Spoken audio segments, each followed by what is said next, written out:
anakuwa kirasmi ndiye amiri jeshi mkuu wa majeshi ya ulinzi ya Jamhuri ya Kenya. Tumshangilie Mheshimiwa Rais kwa makofi anapopokea kitara hichi. Na ni dhahiri shahiri kwamba anakuwa amiri jeshi mkuu wa majeshi yote ya ulinzi ya Kenya.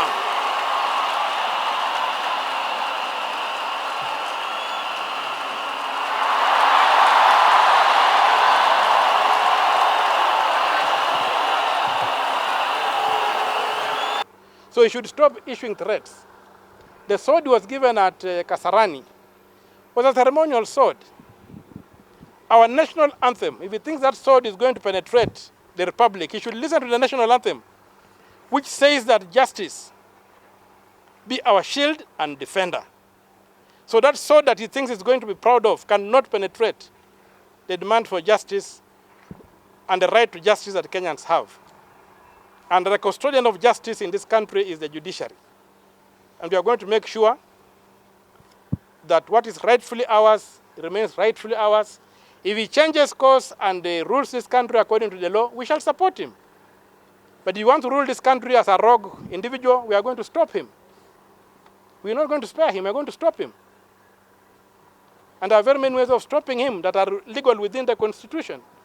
We don't need any extrajudicial means. So when he tells us not to go to court, he's inviting us to engage in extrajudicial activities. We are not going to do that. My administration will respect judicial decisions while we cement the place of Kenya as a country anchored on democracy and the rule of law. We are not going to go to the bush like some people have said they go to the bush. We are going to stay under the rule of law to ensure that this country is governed by law, and anything that is done outside the law, including any law that is unlawful, is quashed and has no effect. So we shall continue having our faith in the judiciary, perfect or imperfect as it is, because it's the only forum for a civil engagement and a civil resolution of disputes. We have had enough share of bloodshed in this country, and we don't want any more bloodshed. As required by Article 245 of the Constitution, the Inspector General of Police is mandated to exercise independent command over the National Police Service. The service's operational autonomy, however, has been undermined by the continued financial dependence on the office of the President. This situation is going to change. As I address you, I have instructed that the instruments conferring financial autonomy to the National Police Service by transferring their budget from the office of the President and designating the Inspector General as the accounting officer be placed on my desk for signature this afternoon.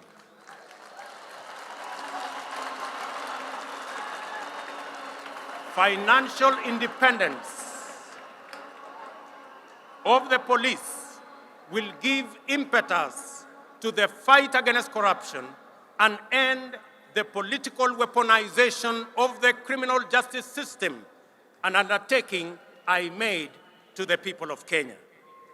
Yes, we have filed 2 appeals. The first appeal is to block the, block the decision by the court. After it declared those parts to be unconstitutional, it went ahead and suspended them. Now, it's very important to realize that in countries where courts have got the power to suspend their findings of constitutionality, the Constitution allows them, like in South Africa. Say the court can suspend its finding for a period to allow the executive to rectify. But in Kenya, our Constitution, Article 2, Clause 4, is very clear that anything unconstitutional is null and void. And even the judgment of the court declared that thing to be null and void.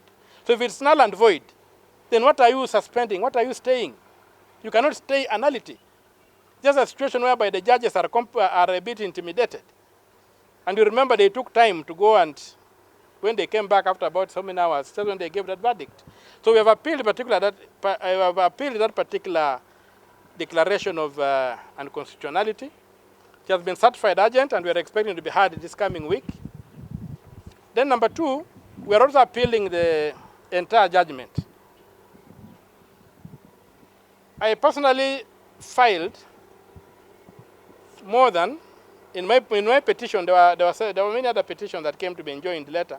But in the petition I filed, I had so many issues.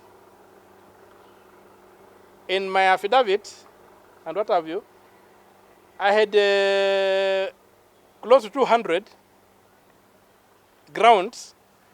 The judges addressed only 2 and addressed them in a wrong manner. And they took all the arguments of the Attorney General as if they were gospel truth without interrogating them and used them to escape. So if you look at that judgment, you'll find that it's basically a judgment that is laced with intellectual dishonesty, whereby the judges first of all say, we are only going to address this part of the judgment, and then they drop, even in addressing those parts, they drop the parts that were weighty, and they wriggle out. So they even allowed even their disqualification of the housing levy. They avoided the heavier grounds that were constitutional in the Bill of Rights, and therefore making the thing totally impossible to enact under the Constitution of Kenya, and said the government had gone about it the wrong way. So meaning that the government can still cure it down the line. And their suspension of their finding of unconstitutionality was giving government room to cure it. So for us, once you declare something null and void, it's null and void. So we are also appealing on those grounds that they need the Court of Appeal should look at the grounds for why the housing fund is unconstitutional, and look at the other issues, whether the judges are saying that although the Appropriations Act that was presented on the bill did not have estimates of revenue, that somehow they established. How did they establish when something was not before them? Somehow they established that there were estimates of revenue. Where are they? So that this honesty of the judges is also something we are taking on. And when the Chief Justice changed the bench, when she removed the first judge, who was Justice Mugure Tande, who was then again thrown out of Nairobi, where she had been just for a very short time, you could see that the judiciary was trying to aid the executive. The judiciary was trying to behave like an extension of the executive, especially the senior judges, by punishing Mugure Tande for having made a ruling that was very sound and being removed from the bench. So we accommodated all that, and we are going to fight on within the judiciary, because we don't have a better forum. I wish we had, but we only have the judiciary, and we have confidence indeed that we push.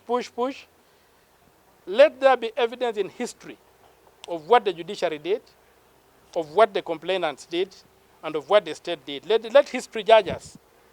But it should never be said that William Ruto was allowed to mismanage this country the way he set out to mismanage it, and was never challenged.